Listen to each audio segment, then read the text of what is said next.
So, hello and welcome to the podcast, Eat Better Food Today. I'm your host, Ken Cunningham, and I'm excited to be sharing insights into why we believe that health and longevity begin with the food we eat. The goal of this podcast will be to inspire, educate, and enable folks to live a healthier life and do it affordably. My wife and I have been on this journey for over 10 years and continue to work on it every single day. A percentage of the profits from this podcast will be put towards child hunger with an initial focus on one of the poorest suburbs in America, East Cleveland, Ohio. By the way, I have my first donor for that project, so that's pretty exciting. That happened this week.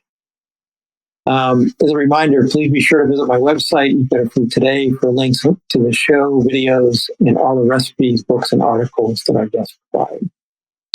On this episode, we're grateful to have Lloyd Noble, whom I met while visiting Paris with my wife over the holidays. At the time, Lloyd was working at I consider a great restaurant. We had great food there, Bistrot Paul Chene. I said that properly. And spoke fluent French and English. It's like everybody in the restaurant was speaking French, including the waiters, until you came over. It was like, oh, thank God. I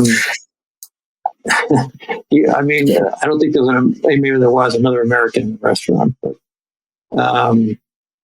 or English, whatever. Anyways, our conversation about food gratefully led to this conversation today. So in this episode, we'll explore Lloyd's thoughts on food, health, and longevity, discuss what continues to inspire him as he kind of continues on with his work and now new education here. So welcome, Lloyd. Oh, thanks for having me, Ken. I know it's close to dinner time there, but curious I always start off with what you had for breakfast this morning. So actually I don't, and I know it's a big no-no, but I don't eat breakfast. I go straight to lunch. So, no breakfast this morning, but I did have lunch. And lunch was actually... What did that consist of? Lunch was actually not very French. It was a mixture. So my girlfriend is Turkish, and we had sucuk, which is a type of Turkish salami with a lot of spices. It's really good. We had it with eggs and bread and a little salad on the side. So nothing too crazy and nothing French for lunchtime. I just had a doctor from the University Hospitals here in Cleveland a couple of weeks ago, and actually talked about it when I did the interview Wednesday. And her recipe she brought was kasir. Have you ever had that? Kasir. Yeah. Oh, the Turkish. The Turkish. Yeah. Because she's Turkish. Sorry. Kasir. Yeah. Is it a type of white cheese, kind of fresh? No, it's like a bulgur. It's like a tabbouleh. It's like a bulgur wheat with a lot of vegetables in it, basically. In a nice no, I've never had that before. I haven't tried that before. I've tried a lot of things, including lamb's head, like the full head, but not no. Yeah, the pig's head was a big thing in the States at one point, so a couple of years ago. Right. So, why don't you give, for the listeners here, just a little background on yourself, because you basically speak fluent English, you speak fluent French. Not a lot of people, I don't know anybody else that does that, quite honestly. So maybe a little bit of background for the listeners. Yeah, so I'm half French, half American. This is how I got both languages. I grew up in Paris, though, most of my life. So during the episode, you'll definitely hear a slight French accent come to life on certain words. But yeah, I grew up in Paris my whole life. Originally studied business. I studied in England for 3 years at the University of Exeter. Mm-hmm. And then realized it wasn't at all the path I wanted to go down. So I stopped, I finished my studies, and then I started working within hospitality, especially food and beverage. So I've worked, I started my first experience as a waiter was in a private golf club in Orléans, so just in the center of France, called Les Bordes. And then I worked in Courchevel for a winter season in a 5-star hotel. And then I worked in Saint-Tropez for a full summer season in a Japanese restaurant called Matsuhisa. You have some Matsuhisas in the States as well. in Aspen, Los Angeles. It's part of the whole Nobu atmosphere. And then I applied for a master's, which I'm currently doing, just started 2 weeks ago, in hospitality at the Lausanne Hotel School. And between my summer season and my master's, I worked at the Paul Chene Bistro in Paris, just because it was so close to home and it's such a good little place. It has such good food that it's always good, when you're waiter to be serving food that you actually believe in. And it was very good. Everything we had. We'll go back to Paris. So what are your plans after graduation? What do you plan on doing after you graduate? Well, I'm just trying to figure it out so far. I don't know if I want to continue within food and beverage. For now, I'm probably looking at strategy in hospitality for big hospitality groups. Maybe operations, business development, all of that, all within luxury hospitality, of course. But I'm yet to decide. I still have another year and a half of studies, so hopefully I'll get an epiphany during that time. Well, I got my epiphany much later in life, so we won't go into that, but exactly many decades. So you got some time. Yeah. So why don't you, if you could share some of your experiences kind of we talked about this a little bit when we were at the restaurant, but kind of American versus French food, because you've experienced both, probably more French than American, but just kind of some general thoughts. So yeah, I guess my food experiences concerning the U.S., they're actually pretty much more of a tourist opinion, because I only go there on holidays and never actually lived in the States. But I have been there long. I mean, I've been there enough times. I try to go every year. I've been there enough times to kind of grasp the general culture, at least for the East Coast, because that's where I go. Experiences. I guess it's just I can say that the one thing I really can identify every time is that every time I come back from the US, there's a sort of a relief of like, okay, I'm coming back to France. I'm going to be able to cook with proper good ingredients. It's like you're like, the US is great because when you go in the supermarkets, there's 1,000 choices. I mean, just Oreo packages, there's like 20 different types. In France, we only have like 2 or 3. But it's fun for the first week or so. And then you realize that, all the beauty that you have in France, the fresh products, just quality, simple food is non-existent in the US, or at least not at a proportion that you'll find in France. So I say, yeah, in terms of experiences, it's really the one thing that comes after spending like a week or 2 weeks or 3 weeks in the US. You come back to France and it's sort of a relief of like, okay, we're now going back to good, simple, healthy food. I mean, so the one thing that I think I miss the most when I'm in the US, and that happens very quickly, is good bread. Like it's just immediate. Even if they are trying to open some bakeries, etc., on average, it's all factory bread. It's sweet, not really crunchy, not a lot of flavor. It's missing something. I mean, for those that had that were lucky enough to go to Paris, they'll be able to confirm what I'm saying. That in France, the beauty is that you just go to any boulangerie, any bread shop, and you'll find some really good bread at a really cheap price. And that's something that's really missing in the US. Yeah, and in Paris, it's like every block. I mean, there's a boulangerie. I think I read somewhere. I have to find the source again. But there's something like, on average, a boulangerie every like 200 meters in Paris. It's crazy. Wow, crazy, and it's on average really good bread. And I mean, there is something we call the French lunch, which is just you buy a baguette, you buy some butter and you buy some ham, and then you make yourself a sandwich that costs you like €2, and you have a honestly really good lunch for close to nothing, and it takes you 2 seconds to make. Yeah, we did that when we took the train from Paris down to Lyon over there. That's exactly what we bought. Just put it in the bag. We actually got a nice pastry to go with it for dessert too. But yeah, exactly. It's just simple, good. Mm-hmm. But yeah, in terms of I've gone a bit off the subject here. But in terms of experiences in the US, I've mainly I haven't done a lot of fine dining in the US.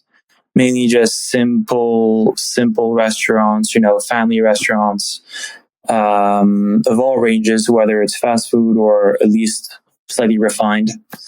Mm-hmm. There's one thing that keeps coming back to mind is these waters full of, these glasses of water full of ice that they serve in American restaurants. It's crazy. It's all the time. And you get a glass of water that's basically 80% ice. And you're in a room that's has so much AC, you're dying of cold, and they serve you a glass of yeah, it's like a tradition here. I'm not sure why, but that's pretty standard. I cannot get used to it.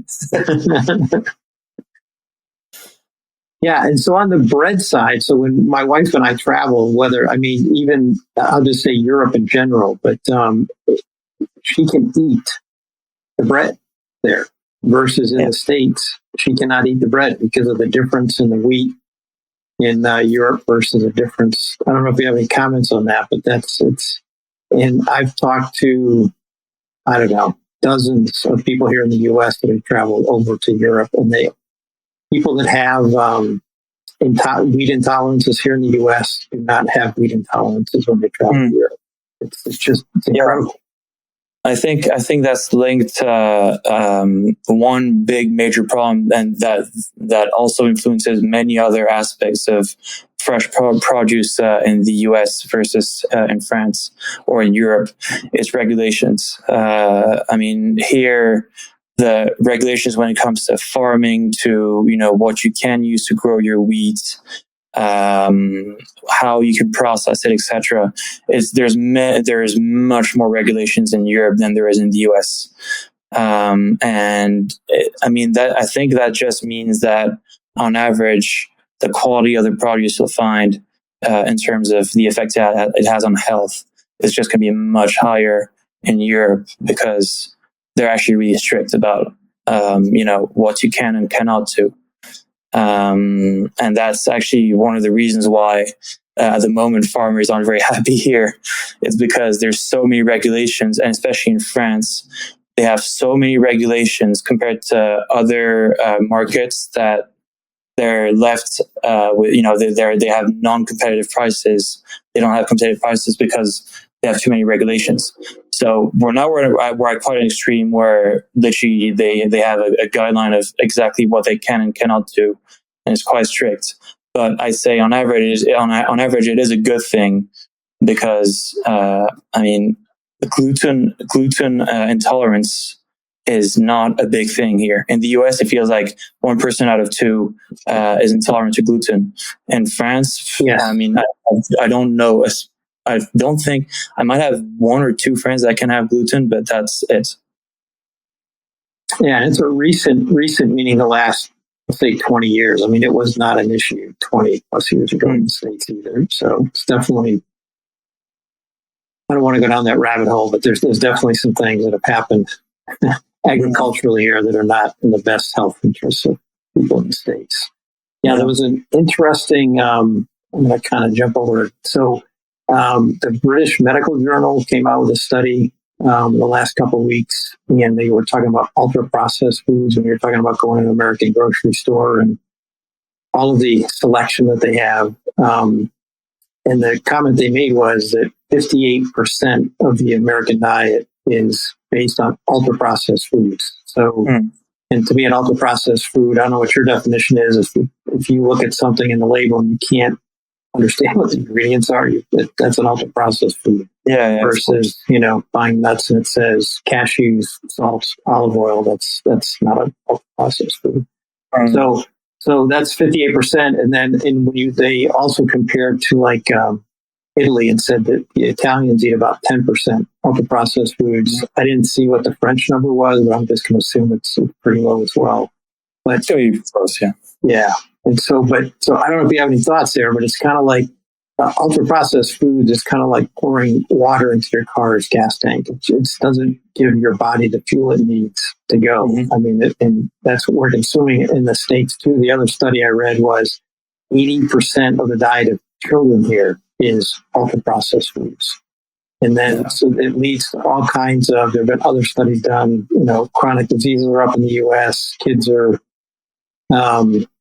also have behavior issues because of some of the sugars that they're eating in these foods. So anyways, that's my soapbox. I guess I want to see what your thoughts are on kind of that whole foods versus ultra processed foods conversation. Yeah, it's. It is very clear that in the US it's a huge problem. Next time you go into an American supermarket and you're in the US, go to any big supermarket, whatever, Target, you have, and name anyone. Mm-hmm.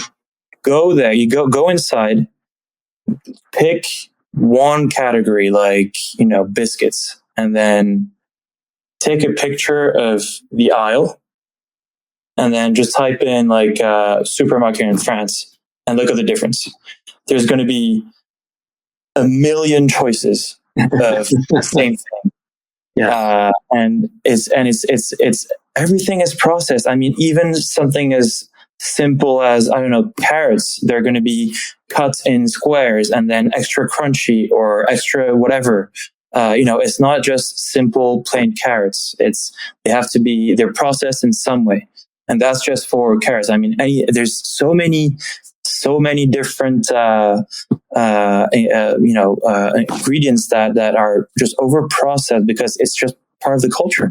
I mean, we have a quite funny thing in Europe. It's we have in supermarkets now, we have sections of foods from other parts of the world, including American food.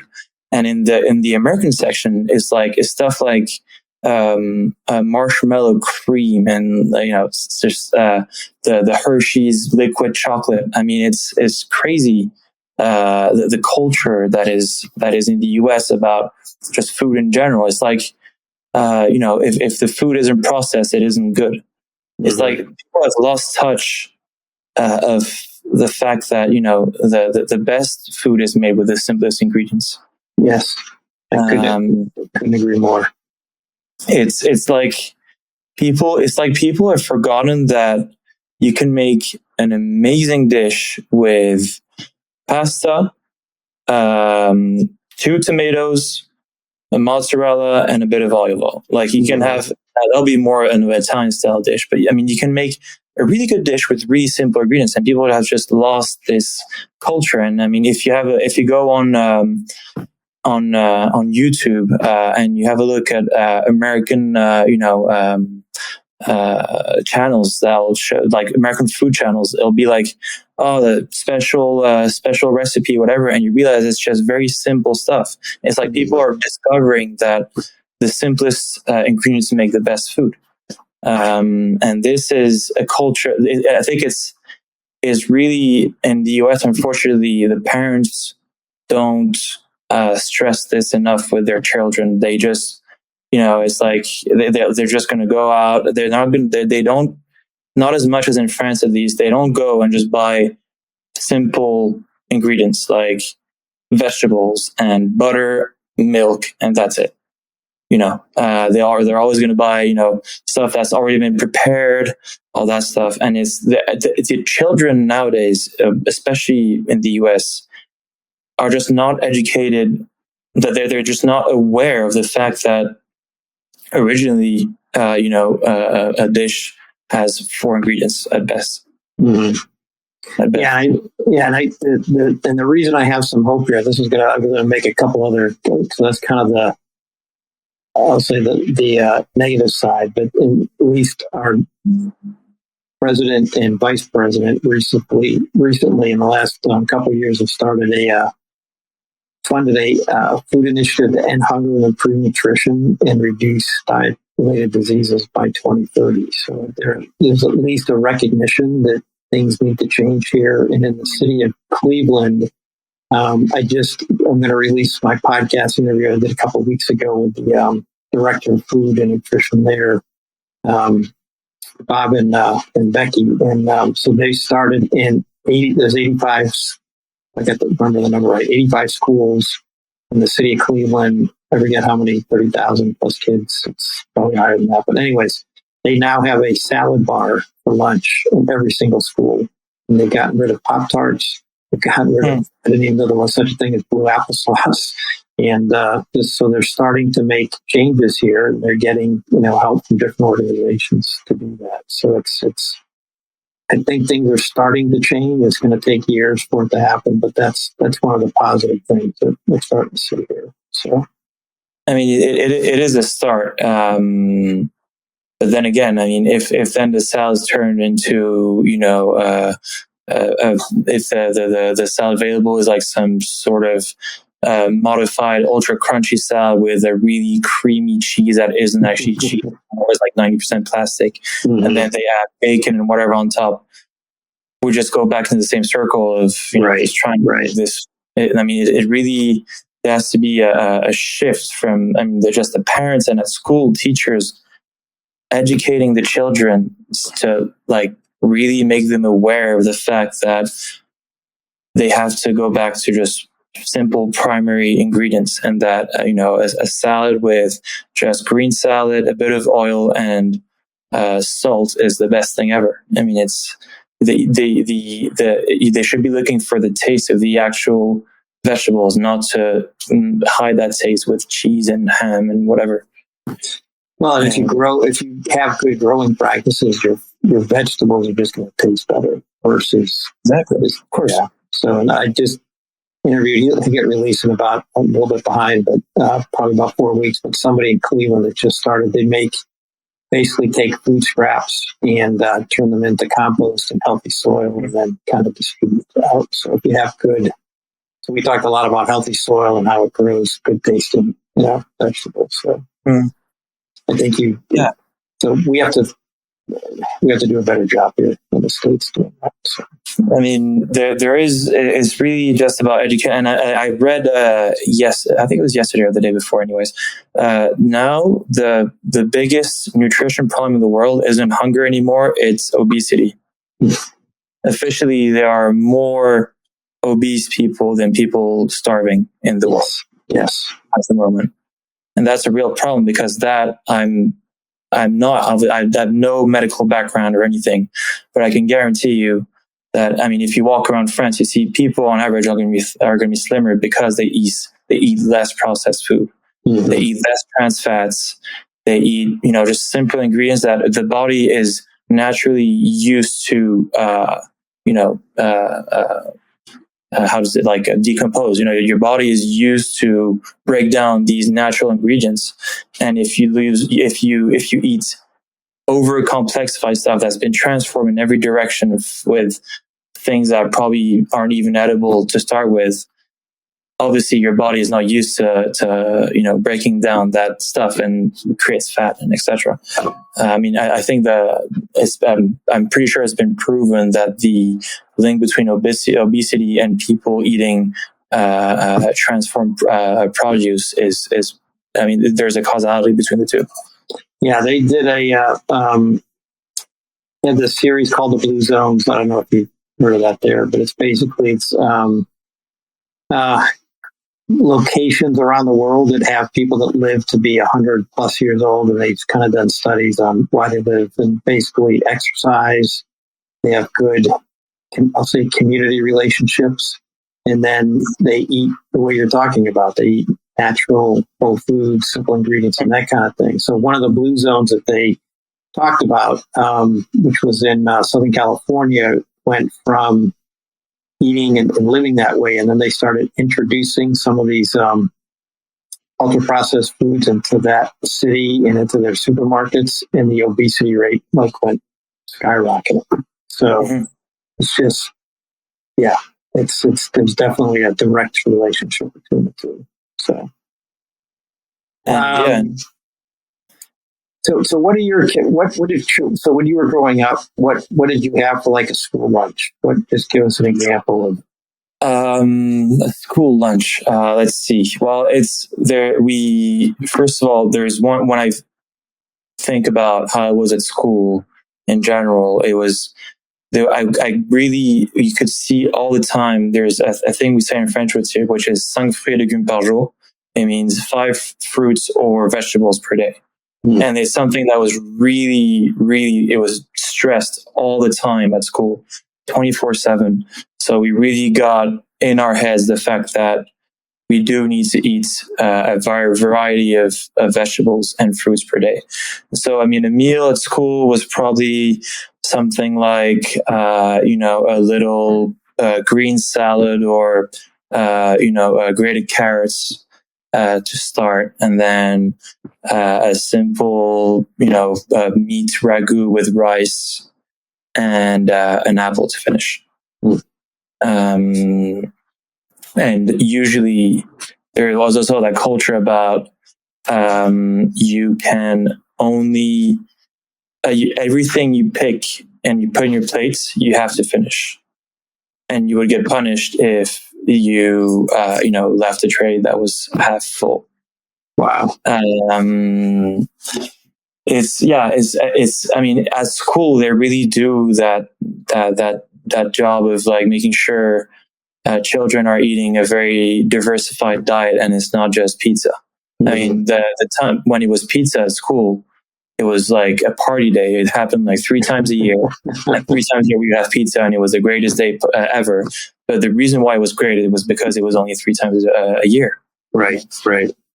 And I mean, don't get me wrong. Like, we're not talking about Michelin star quality meals in French schools. I mean, on average, it is really bad. I mean, it doesn't have a lot of taste, etc. But at least we're eating tasteless rice, meat, vegetables, and not fast food transformed stuff all the time. Mm-hmm. Even if it's low quality, at least there's that whole culture of having a diversified meal with not just protein, like you have some vegetables, etc. Right. Definitely need to eat more vegetables. Still need the protein, but it doesn't have to be 80% of what you're eating. And meat is great, but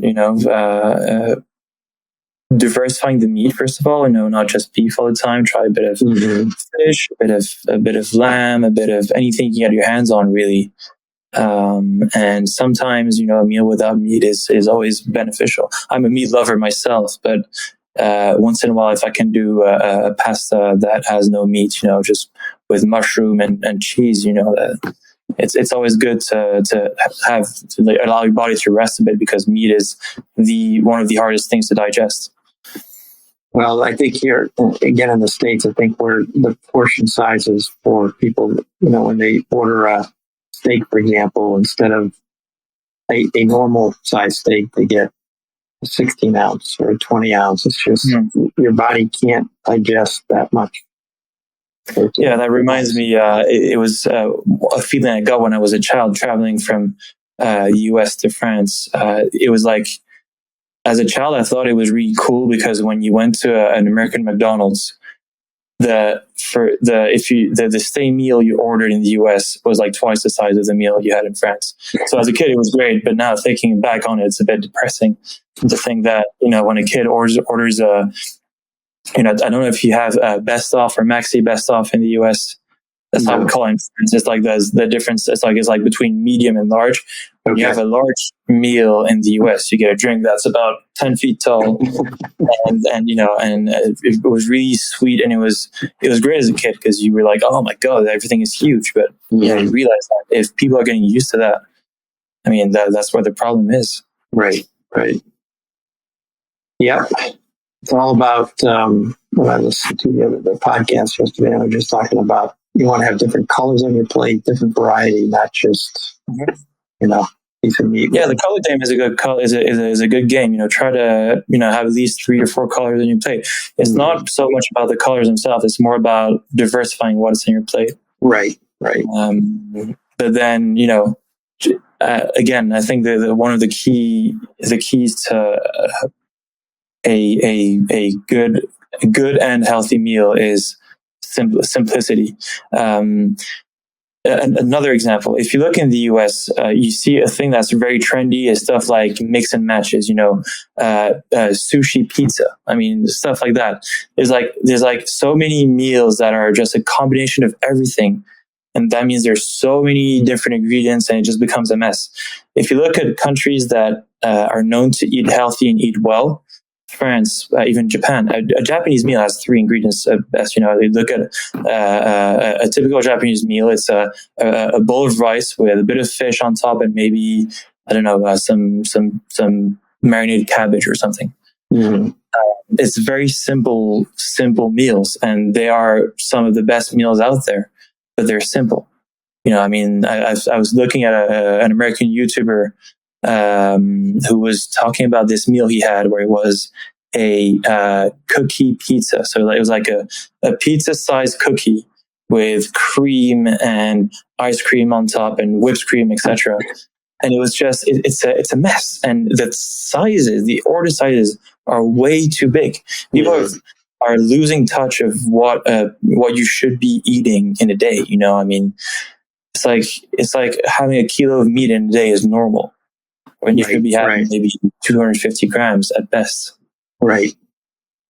Yeah, at least there's been some recent studies done too in the U.S. just about eating meat and how much protein. And so, if you're a vegetarian, you can do it through tofu or other means. But how much protein is you should be eating per meal, and it's not what we're consuming today.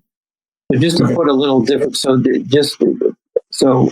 I want to make sure we're not saying to never have chocolate, never have a pastry, never have a piece of cake. That's not the conversation. We're just saying that shouldn't be. The problem is it's become the norm versus an indulgence. Like you were talking about pizza in the schools. It happens 2 times a year. I'm not saying you should only have a piece of cake 3 times a year, but it's just you should be eating healthy most of the time. And then, France has a lot of good pastry shops too. It's not just, it's balance. I guess that's what I put it. Don't get me wrong. I love a really meaty, cheesy burger once in a while. But the problem is that it's it should be once a week instead of 5 times a week. Right. Yeah. So let's a little bit of healthy meals. I don't know how much you eat out versus how much you cook at home, but what can be done, I guess, to encourage people, because that's part of what this podcast is about too, is encouraging people to make healthy meals at home, more healthy meals at home versus all the alternative, at least in the States, all the alternative drive-thrus that are out there that are easily available. I guess my first tip is move to Switzerland, because the price of eating out here, I'll calm you right down. I mean, eating it out here is a real budget, so definitely at some point you just don't have a choice. But no, on a more serious note, I'd say it's actually one of the things that inspires me the most when I'm cooking is if beforehand, when I'm hungry, I watch a video about some recipe. Some good and healthy recipe. Usually try and watch French YouTubers that speak English, or like European YouTubers that speak English. It's always better because it's been in their culture to have good, simple, healthy food. And just watch the video while you're hungry, because it's going to create that. You're going to want to recreate that. And then when you try to recreate that meal, I say the first thing is it's not always important to follow the exact recipe, just because, there's no perfect recipe. That's why there's 1,000 different ways of making, a vol au vent, which is a classic French dish. There's 1,000 ways of making everything. So don't try and follow the recipe letter by letter. It's fine if you go a bit improvise a bit on the side, add things you want in it. That's fine.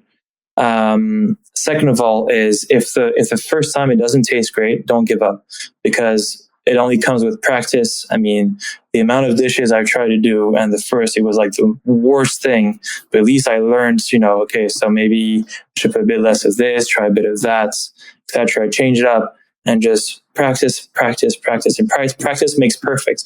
The more you'll be cooking, trying to make a recipe, the better you get at it. And at some point, it'll be so easy. You'll just be going through a supermarket in 2 seconds, just pick up the 3 things you need, go home, chef it up real quick, and then enjoying your meal and having a really good time. And the best part is that you'll probably be eating better than at a restaurant, and you'll be paying like an eighth of the price. Mm-hmm. And it doesn't take that long. When you have a few ingredients, it does not take that long to make it happen. Exactly. If you keep it simple, it's also going to be simple to cook. I mean, that's the bottom line. And I say, if you're lazy, if you don't really want to, go through a whole new recipe, in that case, just keep it simple. Go for,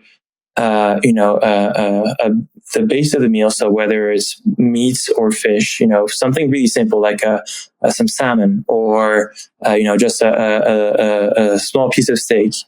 Cook it, fry in the pan, then decide what you want to have on the side. Something like rice or mashed potato or something really easy to make. You make that. You add a green salad on the side, and that's it. You have a healthy meal, simple, easy to make. Yeah, and that's absolutely. We did that last night. We had a small steak, cooked asparagus in the same pan for like literally a minute, and then I had a side salad, and that was it. And just watch. Honestly, I wasn't great at cooking, and then during COVID, I started watching a lot of videos. And even if you're not concentrating, if you watch some good chefs working, at some point you'll pick up some things, even in your subconscious, even if you're not realizing that you're seeing it at the moment. When you're going to be faced in that situation of like, for example, why don't I, exactly like you said, why don't I cook my vegetables with my meat sauce? It's just stuff like that. It's just reflexes that will come naturally when you're cooking, and that you have picked up just by watching videos. Yeah, we've been doing it for thousands of years, so it's not. Exactly. There's a million videos out there that can really inspire you and teach you how to just make good, simple meals. And even if you look at a video with some complex recipe, you can just take bits and parts of it. If you don't want to make the complicated part, you can just use the baseline of the recipe and improvise with that. Absolutely. So what would you say your favorite meal that you've had at a French restaurant, whether you've worked there or dined there yourself? What's been your favorite? I'd say it's the favorite type of meal. There's one meal that I really try to do at least 2 or 3 times a year. It's going out to a restaurant and having a nice beef rib for sharing style for 3-4 people with some friends and a nice bottle of wine. This is the best thing ever, because provided you choose a restaurant that has good quality meats, you're going to have such a good meal. And the pairing with the red wine is, also in France, you get a nice choice when it comes to wine. But I think it's, eating, going to a restaurant is not just about the food, it's about the people you have the food with. So, I really like just, picking 4 or 5 friends, make a reservation, we go there, have a nice piece of meat, some wine, and we just sit down, talk, and relax all evening. Absolutely. And that's my go-to meal, just the côte de bœuf, as we say in French. That's how we call it. And the one at Bush is actually really good. Very nice. So, if you had the attention of the world for 5 minutes, given your life experiences so far, what would you want to tell or explain to people? This broadcast is being broadcast around the world right now. Wow. I'd say, God, I don't know. Just, take things down a notch, make them simple. Like anything you were planning on. Obviously, we're talking about food, but anything you were planning on doing, just simplify it. Don't make crazy plans. Oh, I'm gonna. Even when it comes to food, just go for the simplest form, because usually the simpler the better. Especially with, and that's not just about food. It's more like in general. We have really fast-paced lives nowadays, and people have kind of lost this touch of just sometimes sitting back and just relaxing, and just taking the time to just enjoy life. People are about, oh, now we got to make money, we got to work twice as hard, etc. I mean, don't get me wrong, money is great, working hard is great, but sometimes you've got to take the time to just, it's a Sunday afternoon or a Saturday evening, you're on a weekend, call two friends up, go to a restaurant with a terrace, provided when we're in the summer, order a bottle of wine and just sit down and do nothing but talk and have a glass of wine with them. Just simplify things. Don't plan, holidays with a million things going on, because the more you expect, the more you'll be sad when things don't come true. Just go for simple stuff, It's great to go on holidays, but then don't plan a lot. Just let things happen on the go, because the more pressure you put, the sadder you'll be when things don't happen. Just make things simple, basically. Yeah. I had a friend that's a chef that was on the show, and he's going to Avignon this summer for it's either a week or two, and he's going with a friend, staying with a friend. But his family said, well, why don't we go to here? They wanted to go to all these places. He goes, no, we're going to Avignon. We're going to stay there. We're going to enjoy the people. We're going to enjoy the food in the town. We're not going to travel all over Europe. So that's, and so I mean, and we went once to Paris in the summertime. We went to a restaurant called La Marine, and there was a river across the street, and it was, I don't know, Thursday or Friday, Saturday, I don't remember, but it was packed with just people sitting around on blankets, tables, they were playing cards, eating cheese, drinking wine, just relaxing. It was. When I think about it, the best times, the best evenings I've had, the best moments I've had are moments that weren't planned. Mm-hmm. So in order to have these moments, you've got to leave room for improvisation. Stuff just comes, for taking your friend's example as going to Avignon. If you're planning to go to a city, maybe you plan a few must-do things, but other than that, just give yourself enough time to for stuff to happen to you. Because that's where you get the fun experiences. That's when you get the crunchy details. Right. Yeah, I think you made one restaurant reservation. That's it. So. Exactly. And then, when make one restaurant reservation, go there, talk to the owner, let him, if you have a good time, of course, tell him, well, what would you recommend in the same vibe? And I mean, no tourist guide is ever going to match a local restaurant owner's knowledge of what there is good to eat around you. Right. So, did you bring a recipe to talk about today? We talked a lot about different ways of preparing food, but any particular recipe? So I got two for you. I've got one healthy one and one if you want to just have a really gourmand, as we say in French, a really nice meal that really sits on your stomach and you have to go take a nap afterwards because it was that. So the first one, the healthy one. Let's start with the healthy one. Okay. All you need is a cabbage. Mm-hmm. So you basically take a cabbage, you boil it, and then you cut in half, you boil it, and then you cut out the inside, leave it hollow, and then you stuff it with a sauce you'll make with a bit of cream, tomatoes, pancetta, or some sort of ham, and cheese. don't know if I said cheese already.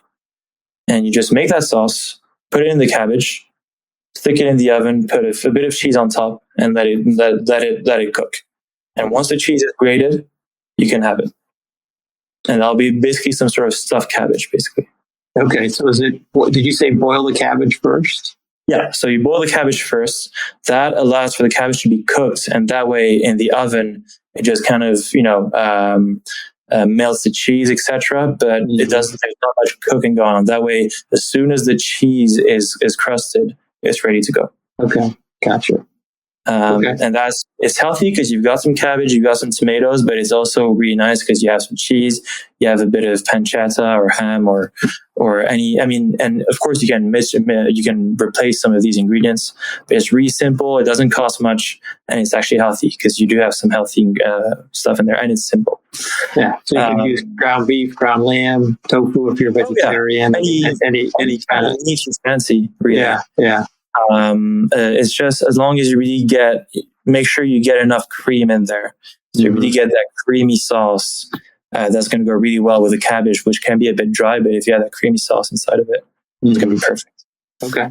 And the other more gourmand meal, really simple. All you need is some small pasta, probably like coquillette. It's a very typical French pasta, but a small sized pasta. And so what you start by putting it in a pan, and then you add a tiny bit of water, not a lot, just a bit, just so that the pasta is submerged in it. And then on the side, you mix some hot water with some beef stock. And then you're just going to slowly add the beef stock to the pasta as it cooks so that the pasta absorbs that beef stock. Okay. So make sure that don't ever drown the pasta completely. Just make sure that it's always humid so that the pasta isn't burning, but it's absorbing all of that beef stock. Once the pasta has reached, normal cooking size, and you taste it, of course, see if it's cooked. Once it's cooked, just add a bit of cheese, whereas Parmesan, Comté, anything you can put your hands on, provided that it melts. Add a bit of that cheese, add a bit of ham, and you've got some delicious pasta that'll be very flavorful from that beef stock, and we'll have, cheese and ham. Very simple. There's 4 ingredients: beef stock, pasta, ham, and cheese. So when you put the pasta in the pan originally with the water, you're just covering the pasta barely? Yeah, just a bit so that the pasta and the water can start heating. And have that beef broth. Usually in France here we have cubes, very like salt cubes, like very salty beef broth cubes that you mix with hot water, and then you just add that gradually, just so that basically you should have the water level should be just above the pasta at all times, and you just mix it a lot. So that the pasta really get all of the different pieces of pasta get to absorb some beef broth. Okay. It sounds complicated, but it's really easy. You just, as long as you're keeping a steady inflow of beef broth, it's really easy. Then you just add the cheese, the ham, and you're good to go. And if you want to make it a bit more fine dining, just add a bit of truffle oil, and that's it. So, and you just have like a side salad with that. Yeah, and I mean, as we talked about, getting your veggies in every day. If ever the meal you're making doesn't have it in it, just make a green salad on the side. Make a little sauce with olive oil, a bit of vinegar and pepper, a bit of salt, and you're good to go. And then you'll have a healthy meal because you'll still have a salad on the side. Make sure you eat the salad though. But even if there's no veggies in your meal, just bit of salad on the side, or start with carrots with mayonnaise. It's really good. You get some carrots in with mayonnaise. It goes really well together. It crunches. It's perfect. Just make a quick side dish of whatever vegetables you have. You can make a salad with anything, any vegetables, whether it's tomatoes, salad, cucumber, anything makes a good salad, as long as you do it. There's some doctors here in the States now saying you should eat your salad first, and then eat your whatever your protein second. So my mom always said, make a bed of salad on the bottom of your stomach before putting the food in, and then you can eat that, and then you can eat salad gradually. But start with a bed of salad so that the food can rest well. Mm. So there you go. Your mom was telling you that however many years ago, and it's just becoming known here in the U.S. literally, I've just heard about it in the last 6 months. So exactly, and I don't think the U.S. I think at least the U.S. is they're realizing in general that they've got to get better at how they eat. Mm-hmm. But yeah, the good news is that the path to recovery isn't complicated. Just make it simple. Yeah. 3-4 ingredients max. There you go. Fresh ingredients. Yeah, we talk about any less than 6 ingredients on the show. So there you go. Exactly. Yeah. Exactly. Just a few ingredients. Make it simple and it'll be good. Yeah. And healthy. All right. Well, thank you for being on the show today. Thank you for having me. It was great. A great conversation. Yeah. Please subscribe to the show every week where you listen to your podcast. Please leave comments below or on my website, Eat Better Food Today, so we can continue to provide content for healthier, longer lives. Thanks, Lloyd. Appreciate it. Thanks, Ken. Thank you very much. Have a great weekend here. Yeah, you too. Have a good weekend. See you soon. Thanks. Thanks.